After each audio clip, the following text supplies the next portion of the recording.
জাতীয়তাবাদী জিয়া সৈনিক দলের সিদ্ধিরগঞ্জ থানার ২ নং ওয়ার্ড কমিটি ঘোষণা করা হয়েছে। কমিটিতে মোহাম্মদ হাশেম আহ্বায়ক ও মোহাম্মদ মুহসিনকে সদস্য সচিব করে ১৩ সদস্য বিশিষ্ট আহ্বায়ক কমিটির অনুমোদন দেন সিদ্ধিরগঞ্জ থানা জিয়া সৈনিক দলের সভাপতি মনির হোসেন। রবিবার রাতে সিদ্ধিরগঞ্জ থানার পাইনাদি নতুন মহল্লা জাতীয়তাবাদী জিয়া সৈনিক দলের পার্টি অফিসে ২ নং ওয়ার্ড কমিটি অনুমোদন উপলক্ষে মতবিনিময় সভার আয়োজন করা হয়।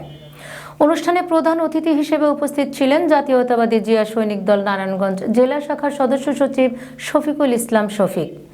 বিশেষ অতিথি হিসেবে উপস্থিত ছিলেন জেলা শাখার যুগ্ম সম্পাদক আসাদুজ্জামান মিন্টু, থানা জিয়া সৈনিক দলের সভাপতি মনির হোসেন, সাধারণ সম্পাদক সুলাইমান ভূঁইয়া, ১ নং ওয়ার্ড জিয়া সৈনিক দলের সভাপতি ওমর ফারুক জয়, সহসভাপতি জাকির সহ থানা এলাকার নেতৃবৃন্দ। কমিটিতে সিনিয়র যুগ্ম আহ্বায়ক মোহাম্মদ আনোয়ার হোসেন, যুগ্ম আহ্বায়ক মোহাম্মদ সুমন ভূঁইয়া, রেনু বেগম, সদস্য সচিব মহসিন, মোহাম্মদ আজিজুল হাকিম সুমন, মোহাম্মদ আহমদ আলী, নাসরিন আক্তার, দেলাওয়ার হোসেন, মুক্তা বেগম, জাকির হোসেন, রোজিনা আক্তার, মোহাম্মদ সালাউদ্দিন, জাতীয়তাবাদী সিদ্ধিরগঞ্জ থানা জিয়া সৈনিক দলের আহ্বায়ক মনির হোসেন ২ নং ওয়ার্ড কমিটি ঘোষণার পর নেতৃবৃন্দকে ফুল দিয়ে বরণ করে নেন।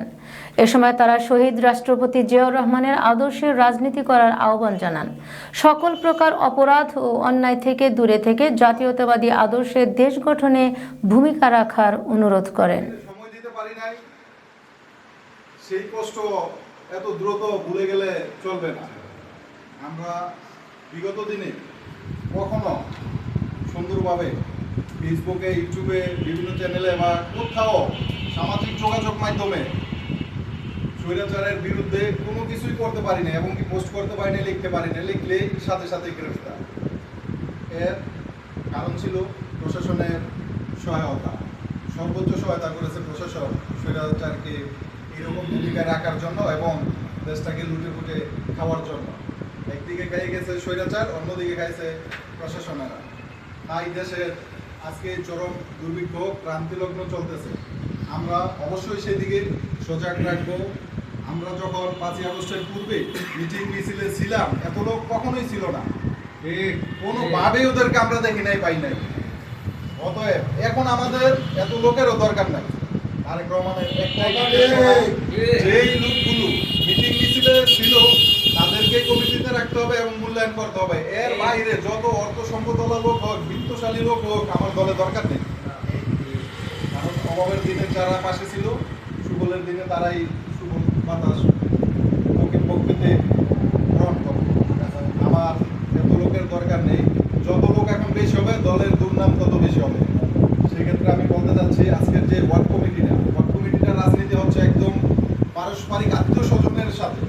এখানে বড় ধরনের কোনো প্রশ্ন আছে জেলা, থানা, কেন্দ্রীয় পর্যায়ে বা এরকম কোনো ঐতিহ্য নিয়ে চলা যাবে না। ওয়ার্ড পর্যায়ের যে কমিটিগুলি ঘোষণা করা হয়, এগুলো আত্মীয় স্বজনের সাথে উঠবসা সবসময় থাকে। ওদের দিকটা অবশ্যই খেয়াল করতে হবে এবং যারা বিগত দিনে অনেক অত্যাচার ভোগ করছে তাদেরকে একটু সুযোগ সুবিধা দিতে হবে। ওই দিকটা বিবেচনা করে আমাদের সবাইকে চলতে হবে এবং দলে কখনো ভূমিদস্যু, চাঁদাবাজ, দখলদার, ইয়াবা, মাদকখোর এই ধরনের লোককে জায়গা দেওয়া যাবে না। আর এই কমিটি ঘোষণার পরে যখন আমরা নিউজে দেখবো বা টিভিতে দেখবো, যদি তখন কোনো কারণবশত দেখা যায় যে আওয়ামী লীগের ছত্রছায়ায়